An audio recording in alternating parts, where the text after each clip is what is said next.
Assalamualaikum warahmatullahi wabarakatuh.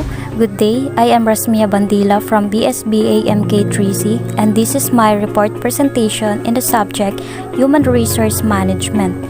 In this presentation, I'll be discussing about number 1, settlement of disputes.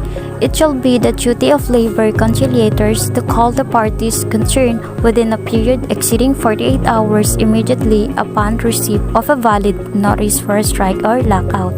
So, ang settlement of dispute ay ang proseso ng pag-resolve ng hindi pagkakaintindihan sa pagitan ng parties gaya ng empleyado at employer, nang hindi na kailangan ng matagalang conflict o pagdulog sa korte.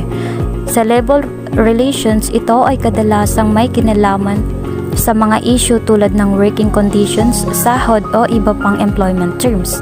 Para ma-resolve ang disputes, gumagamit ang parties ng mga methods tulad ng negotiation, mediation at arbitration.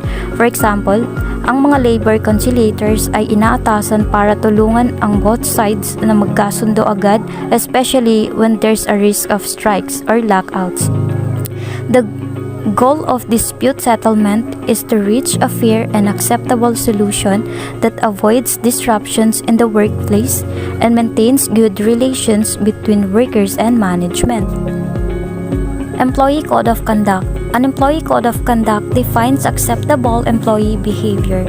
An employee should sign for his or her acceptance of the Code of Conduct because it serves as a legal agreement between the company and the employee. Since the code is a legal agreement, it is imperative that a professional HR practitioner and a lawyer should read the contents of the handbook before its implementation.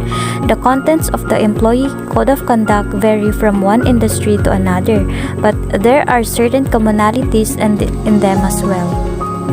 The Employee Code of Conduct provides guidelines on proper behavior and conduct for employers within the company.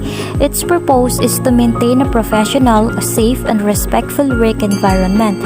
Through this code, employees know what they should and shouldn't do, especially regarding integrity, respectful, and appropriate use of the company resources.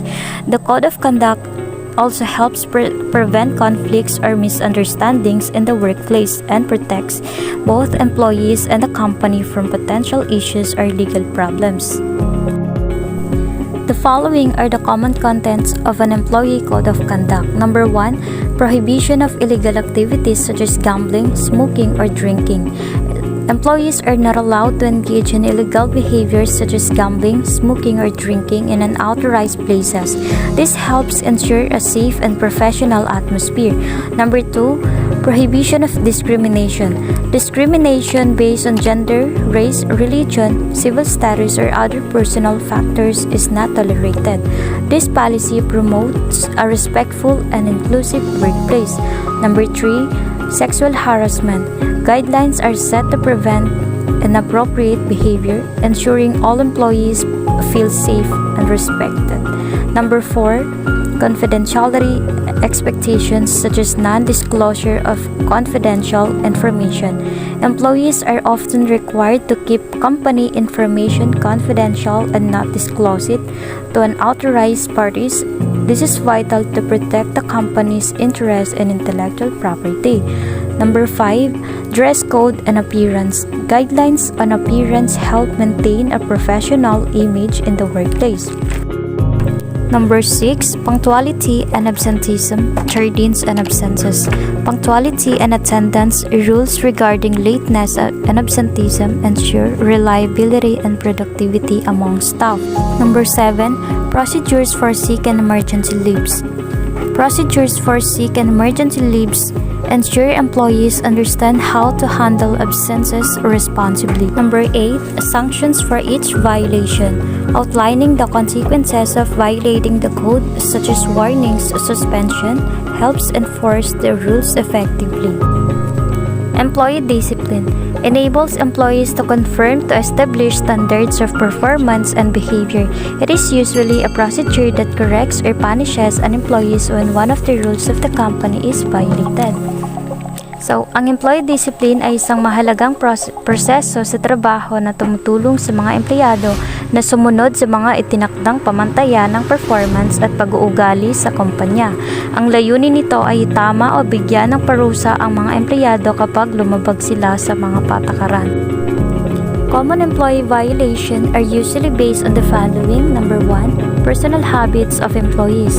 These are the habitual traits that may seem pretty, but if they are done most of the time without apparent, justifiable reason or excuse, may affect company productivity, such as personal habits may be the following: tardiness, absenteeism, non-wearing of the company uniform, substance abuse, and intoxication.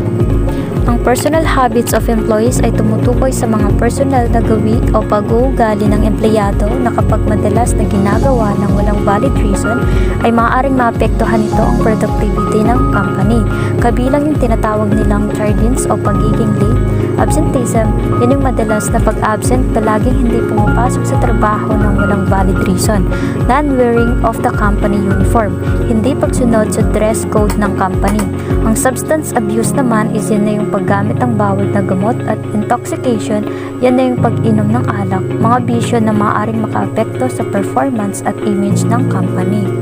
Number 2 is incompetence. This denotes the non-performance of assigned duties and responsibilities, such as not submitting reports on time or underperforming.